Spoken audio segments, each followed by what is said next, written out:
അമ്മേ, ഞങ്ങളൊന്ന് പുറത്തു പോയിട്ട് വരാം. നീ ഇതെങ്ങോട്ടാ? മരുമോടെയും കെട്ടിയോന്റെയും പുറകെ നീയും ജോലി തേടി ഇറങ്ങുവാണോ? ഞാൻ ജോലി തേടി പോവൊന്നുമല്ല അമ്മേ. ഒരാളുടെ ജോലി അന്വേഷണത്തിന് അവസാനം കുറിക്കാൻ പോവാ.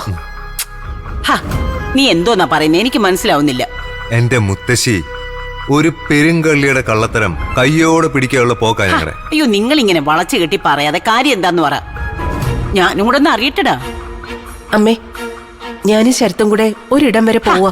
അതെവിടേക്കാണെന്നല്ലേ ഞാൻ ചോദിച്ചേ. അത് അമ്മ ഇങ്ങനൊന്നും ബുദ്ധിമുട്ടണ്ട. കാര്യം ഞാൻ പറയാം. മുത്തശ്ശി, കഴിഞ്ഞ ദിവസങ്ങളില് ദേവിക ഇവിടുന്ന് പൊതിയും കെട്ടി പൊയ്ക്കൊണ്ടിരുന്നത് ജോലി അന്വേഷിക്കാനൊന്നും അല്ല. പിന്നെ ആ സിദ്ധാർത്ഥൻ എന്ന് പറയുന്ന കള്ള വക്കീല് ഒരു വീട് വാടകയ്ക്ക് എടുത്തിട്ടുണ്ട്. അവിടേക്കാ അവര് പോകുന്നത്.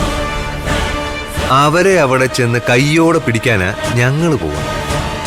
സത്യമാണോ ശരത്തുമോനെ നീ പറയുന്നേ? അതെ അമ്മേ. ഒരു തെളിവും ഇല്ലാതെ ശരത്ത് ഇക്കാര്യം പറഞ്ഞിരുന്നെങ്കിൽ ഞാൻ വിശ്വസിക്കില്ലായിരുന്നു.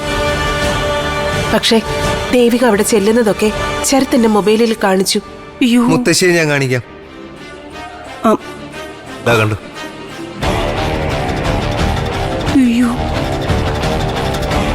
അടുത്തിരുന്ന് ഭക്ഷണം വിളമ്പി കൊടുക്കുന്നുണ്ടല്ലോ.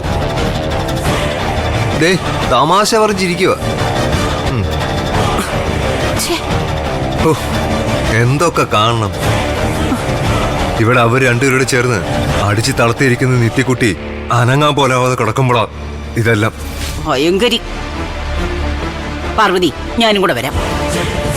കാണുന്ന പാടെ അവളുടെ കാരണം നോക്കി എനിക്ക് 2 എണ്ണം പൊട്ടിക്കണം. അത് വേണ്ട മുത്തശ്ശി. നമ്മളെല്ലാരോടും പോയാൽ നിത്യക്കുട്ടി തനിച്ചാവില്ലേ?